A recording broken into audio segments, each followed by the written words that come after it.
Hacer crecer nuestro dinero, multiplicarlo por 2 o por 10, es relativamente fácil. Duplicarlo es muy sencillo, es bastante seguro y se puede hacer en un periodo razonable de tiempo, con las herramientas adecuadas.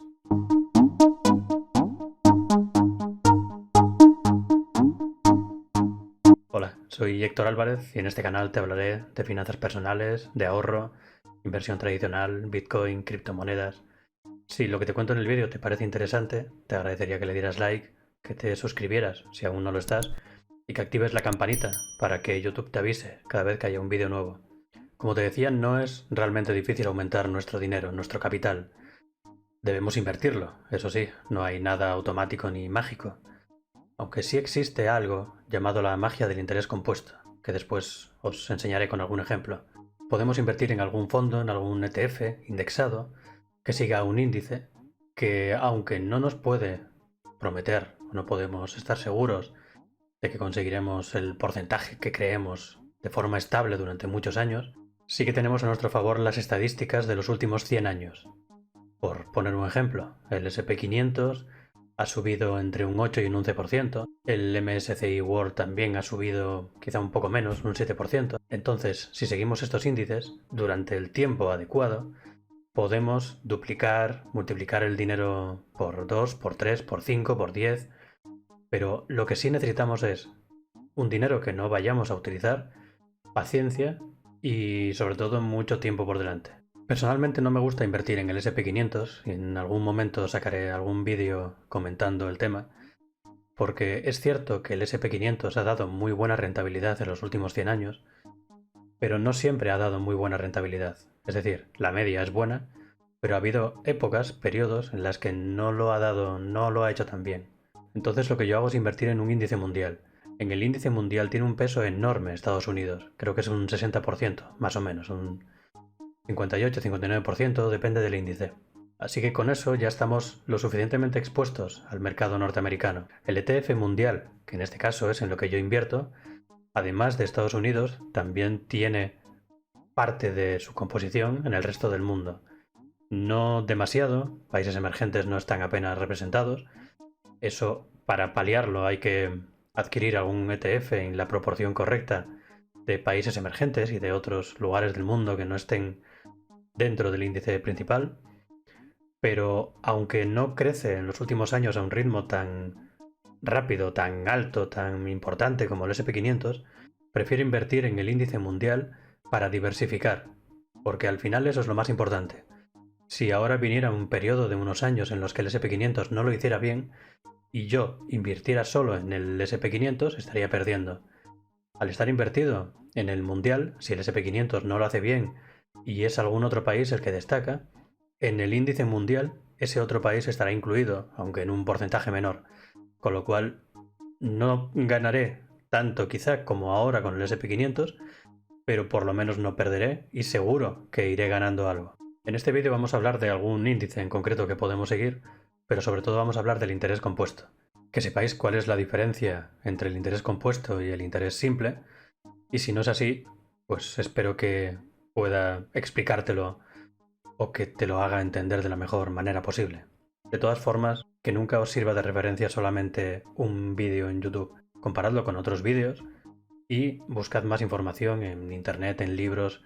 Tenéis que informaros bien. Quizá no sea tan importante formarse para invertir como informarse o comparar informaciones. Como os decía, la diferencia entre el interés compuesto y el interés simple es que el interés simple, si tú compras algo, inviertes dinero, 1.000 euros, dólares o pesos en un ETF, al final del año, si no has añadido nada más que esos 1.000 dólares, si has tenido una ganancia, vamos a suponer de un 10%, aunque es grande, es alta, pero vamos a imaginar que ha sido de un 10%. Yo tendré en ese momento 1.100 dólares. Si saco esos 100 dólares, los gasto, los disfruto, los retiro de la cuenta y el año siguiente empiezo de nuevo con los primeros 1.000, cuando termine el año, si vuelvo a tener ese 10%, volveré a ganar otros 100 dólares, sacaré, volveré a invertir los primeros 1.000 y así sucesivamente. Cada año estaremos ganando dinero. y no está mal, es un porcentaje muy elevado, está muy bien. Pero el interés compuesto se basa en que yo el dinero no lo saque a final de año. Es decir, si meto 1.000 euros o dólares en un fondo de inversión o en un ETF y a final de año me ha subido un 10%, si no saco ese 10% de esos 100 dólares que me ha generado, si los dejo dentro, el día 1 de enero del año siguiente, el ETF empezará con un valor de 1.100 dólares. Con lo cual, el siguiente año y sucesivos, si siempre hago lo mismo, cada año ese 10%, si es que siempre se mantuviera en el tiempo, ese 10% se aplicaría no solo a la cantidad inicial que yo he puesto, sino a todos los intereses que se han ido acumulando de los años anteriores. Y eso nos marcaría un crecimiento exponencial, que es difícil de entender si no lo vemos sobre una gráfica, que precisamente es lo que voy a hacer a continuación. He visto muchas calculadoras de interés compuesto. Si buscáis por internet encontraréis muy fácilmente calculadoras de interés compuesto en las que podéis jugar a añadir una cantidad inicial, cantidades mensuales, cantidades anuales, ver qué es lo que pasa a un porcentaje determinado y con un número de años concretos, pero aunque podéis buscarlo y encontraréis 200, yo he hecho la mía, es la que yo utilizo, en una hoja Excel, y me gustaría enseñárosla. Al final te sirve para jugar a saber qué tendrías si pudieras añadir determinada cantidad mensual o anual o de principio. Espero que os sirva. Si os gustaría tenerla, me lo decís en comentarios y os enviaré una copia del archivo. Ahora mismo partimos de cero. Tenemos la gráfica todo a cero. Tenemos que ir rellenando datos. Podemos rellenar todos estos. Podemos modificar todos estos campos, excepto el porcentaje real. ¿De acuerdo? Que lo calcula automáticamente. La edad es la edad a la que empezamos, ¿vale? Podéis poner, evidentemente no tengo 25, podéis poner una edad cualquiera. El año actual es para saber a partir de qué año empieza. Entonces, bueno, esto lo vamos a dejar así en principio. El porcentaje real se calcula restando el interés esperado de la inflación anual. La inflación anual, como sabréis, es lo que se devalúa en la vida cada año. En España, al menos, haciendo una media de los últimos 20 años, la media de inflación anual es del 1,95%. Vamos a dejarlo en un 2%. Y el porcentaje real nos dice qué es lo que ganamos o perdemos, en este caso.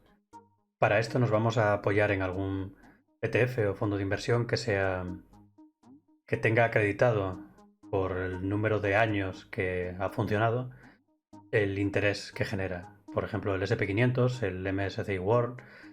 El primero, por ejemplo, genera entre un 8 y un 11% anual. Eso lo genera de media desde hace 100 años, desde 1926. Entonces, evidentemente, puede que si lo metemos ahora mismo el dinero, este año o el que viene o dentro de 3 haya una caída muy grande, de un menos 30%. Puede que otro año haya un más 25%. Lo que se sabe, o lo que se ha visto hasta ahora en los últimos años, los últimos 100 años, es que el interés anualizado, la media, el promedio, es entre un 8 y un 11%. En este caso, vamos a poner un poco por debajo, un 7. Con la inflación anual al final estaríamos creciendo cada año un 2%, pero voy a quitar la inflación para hacerlo lo más visible posible para ver cuál es la diferencia real entre el interés compuesto y el interés simple. Si ponemos un interés bajo, podremos ver cómo poco a poco se va despegando el interés compuesto del simple. Si el interés es muy elevado, entonces el despegue es demasiado exponencial y no se ve la diferencia. Vamos a poner un 2%. La cantidad inicial. Aquí también hay diferencias, porque si yo de cantidad inicial pongo 1.000, por ejemplo, como vemos, el interés compuesto a un 2% anual durante los próximos 60 años, que es lo que ocupa los datos que tengo para esta gráfica, vemos que evidentemente hay mucha diferencia, ¿de acuerdo? Siempre se mantiene lineal y a partir del segundo año ya empieza a crecer el interés compuesto. Hasta que cuando llega a los 60 años, pues es casi el triple. de lo que ha generado el interés simple.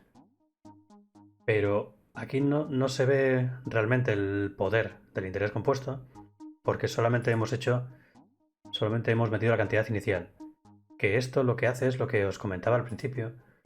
Si yo meto 1000 pesos y al final del año me han dado un 10% de interés, tendré 1100, y si saco esos 100 y me los gasto, el año siguiente empiezo otra vez con 1000. Esto es lo que hace el interés simple. Yo he ganado aquí 1020 y estos 20 desaparecen.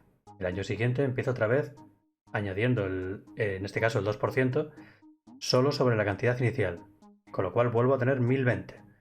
Vuelvo a quitar esos 20 y así sucesivamente durante los 60 años. Es verdad que al final tendré este dinero más 20 por 60, pero evidentemente no tiene ningún punto de comparación con el interés compuesto. En el caso del interés compuesto, para ver la diferencia real, si a partir de la cantidad inicial hacemos alguna aportación, en este caso 50 euros mensuales, que son 600 al año, si hacemos esto, vemos que el interés simple sí que va creciendo, porque evidentemente cada año, aparte de ese 2%, aparte de añadirse a los 1000 iniciales, cada año se van sumando 600 euros más. Entonces el primer año son 1600, los 1000 iniciales más los 600 que hay al final, que nos da el 2%. El segundo año ya es 1000 más 600 más otros 600, sobre eso calcula el 2%, y así sucesivamente. Con un interés muy bajo, o incluso cero, evidentemente no se ve diferencia. Si no hay crecimiento por interés, lo único que crece son las aportaciones que hacemos de forma mensual. Entonces, al final de los 60 años, todo el dinero que tengamos, que son estos 37.000 euros, será todo aportación nuestra. Pero vamos entonces a ver la diferencia real.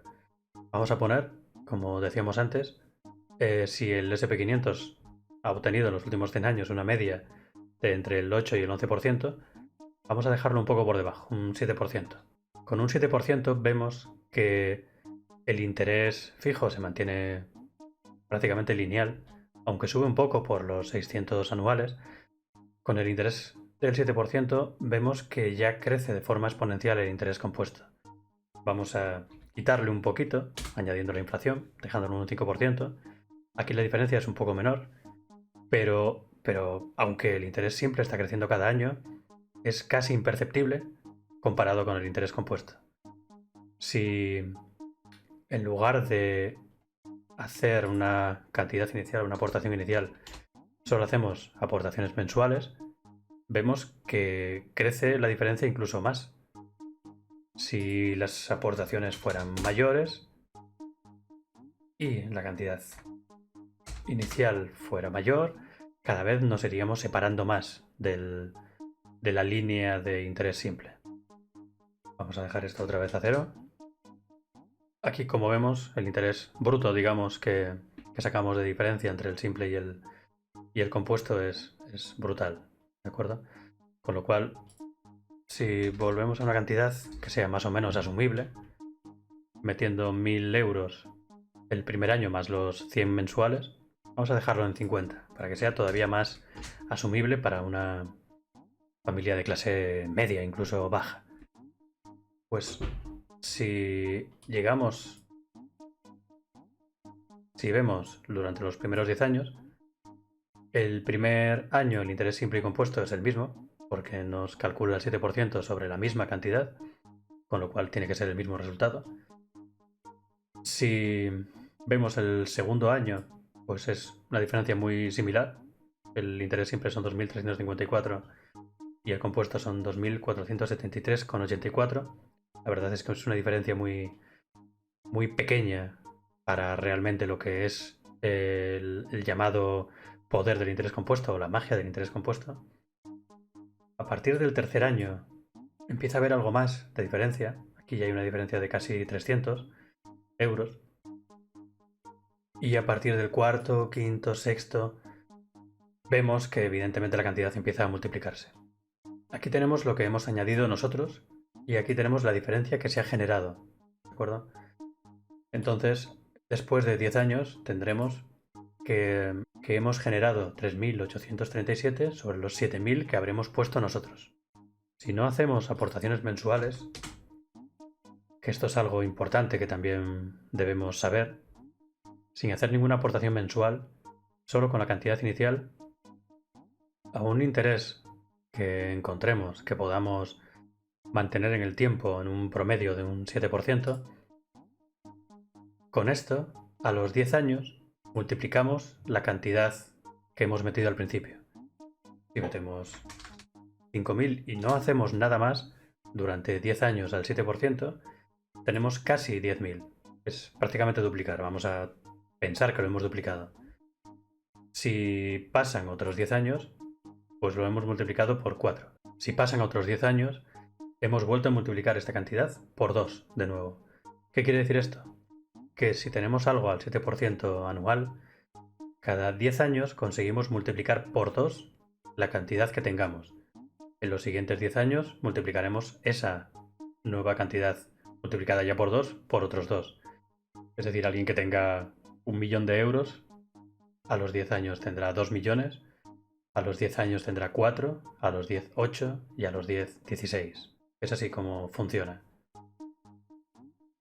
Si en cambio, en lugar de un 7% tenemos la suerte de haber invertido, de estar en un periodo en el que de media hemos tenido un 10%, entonces duplicamos la cantidad inicial a los 7 años. ¿De acuerdo? Si tenemos un 7%, multiplicamos por 2 a los 10 años. Si tenemos un 10%, multiplicamos por 2 a los 7 años. Entonces vamos aquí y tenemos 9.743, que es casi el doble. No es exactamente por 2, pero bueno, es un múltiplo muy similar. Lo ideal, evidentemente, sería conseguir un 9% de interés con la resta del 2% anual por la inflación, encontraríamos el porcentaje real del 7%, ¿de acuerdo? Habríamos empezado con 1.000 euros y podríamos aportar cada mes 50, por ejemplo, que no es demasiada cantidad. Con lo cual, a los 10 años habríamos aportado 7.000 y tendríamos casi 11.000. A los 20 años habríamos añadido nosotros 13.000, pero tendríamos 30.000. A los 30 años nosotros habríamos puesto 19.000, pero nuestra cuenta se habría disparado hasta los 68.000. Evidentemente sería muy complicado mantener esto y no creo que nadie pudiera hacerlo, pero si alguien que empieza a los 25 es capaz de esperar 60 años hasta que cumple 85 años sin tocar esto, haciendo aportaciones periódicas de 50 euros al mes durante todos los años, que esto tampoco tiene por qué ser así, esto es una aportación media. Puede que haya meses que no puedas aportar nada, otros meses que tienes una paga extra y puedes meter 200, pero esto es para hacernos una idea, ¿de acuerdo? Tendría, en este caso, más de medio millón de euros, pero ojo, porque estos casi 600.000 sería dinero real, sería dinero al que ya le hemos quitado la inflación. Si no le hubiéramos puesto la inflación, a los 85 años tendría casi 1,5 millones de euros. ¿De acuerdo? 1,5 millones de euros que valdrían lo que ahora valdría 580.000. ¿Vale? Entonces, no sé, creo que este es el cálculo más sencillo, el que yo utilizo. Si os gusta esta hoja Excel, como os he dicho, os envío una copia. Si no, podéis seguir utilizando las que están en internet o podéis hacer la vuestra propia con vuestros propios datos, teniendo en cuenta los porcentajes que realmente estiméis, a lo mejor un 5%, si tenéis renta fija que os dé un 2,5 al año y la inflación anual es un 1,95, estaréis realmente ganando un 0,55 y a los 60 años habréis puesto 37.000 y tendréis 44.000, tendréis un beneficio de 7.000 euros. Tenéis que ir jugando vosotros con lo que calculéis, con podéis ir rellenando a medida que pasen los años y veáis realmente el porcentaje, el interés que estáis ganando realmente cada año, lo podéis añadir aquí, hacer vuestra propia media, calcular qué pasará dentro de un tiempo. Si yo tengo un hijo, acaba de nacer y es el año 2021, ¿qué pasará cuando tenga 60 años? Prácticamente cuando se vaya a jubilar. Si, le, si tenemos un interés de un 7% con la inflación del 2%, haciendo aportaciones mensuales, pues cuando tenga 60 años tendrá casi 250.000. Sin hacer aportaciones mensuales, es decir, solo metiendo 1.000 y olvidándonos de que tiene ese dinero, a los 60 años, habiendo metido 1.000, él tendrá, teniendo en cuenta la inflación, sin tenerla, sí, teniendo en cuenta la inflación, tendrá 18.000 euros, que será el valor real de esa época, y habremos ganado 17.000. Si no tuviéramos en cuenta la inflación, solo con esos 1.000 iniciales, a los 60 años tendría 58.000 prácticamente. Entonces, con esto, lo que os intento mostrar es eso que llaman la fuerza o la magia del interés compuesto, que es real, que la tiene y que tenemos que tenerla en cuenta en nuestras inversiones. Espero que os haya gustado, espero que podáis jugar con esa tabla o con alguna parecida o con alguna calculadora de las que hay en internet, que os podáis hacer una idea de cuánto podéis ahorrar cada mes para añadirlo a la inversión, qué tipo de inversión podéis hacer. No tiene por qué ser una, no tiene por qué ser un solo ETF o un fondo que nos dé ese 7%. Puede ser la suma de las inversiones que tengamos abiertas. Si tenemos una inversión en criptomonedas que nos está dando un 200%, si tenemos alguna inversión en alguna otra parte que nos da un menos 20%, si tenemos una inversión en indexados que nos da un 5% anual, sumando todo eso, tenemos que añadir el porcentaje que creemos que va a ser el habitual de cada año, la media, y con eso calcularemos a futuro cuánto podremos conseguir manteniendo, acumulando todos los beneficios en los propios ETFs, reinvirtiendo todo lo que ganamos y de esta manera hacer la multiplicación exponencial con el tiempo. Para esto es importante invertir, en caso de que lo hagamos en un ETF o en un fondo, que sean fondos o ETFs de acumulación, que no repartan dividendos. Porque si reparten dividendos, lo primero, esa cantidad no la reinvierten en sí mismos. Y después, aunque nosotros queramos coger esa cantidad, esos dividendos que nos han dado, y reinvertirlos en el ETF, tendremos que pagar por el dividendo la parte correspondiente de Hacienda. Con lo cual, si nos dan unos dividendos y tenemos que pagar, imaginaros, un 19% de esos dividendos, aunque los reinvirtamos, habremos perdido ese 19% que podríamos haber seguido teniendo dentro del propio ETF o fondo. Lo recomendable es buscar un vehículo, un producto para invertir en él que nos dé este 7% como mínimo.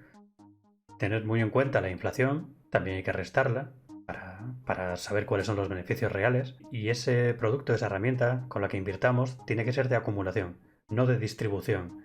No nos tiene que dar dividendos. Si dentro del ETF hay empresas que reparten dividendos, pero el ETF es de acumulación, esos dividendos se reinvertirán automáticamente. Eso es lo que nos interesa. Espero que os haya gustado el vídeo, espero que os haya sido útil, de interés, y que podáis aplicar esto en la vida real y mejorar vuestras finanzas. Si os ha gustado, ya sabéis, dadle a like y suscribiros si no lo estáis. Y hasta el próximo vídeo.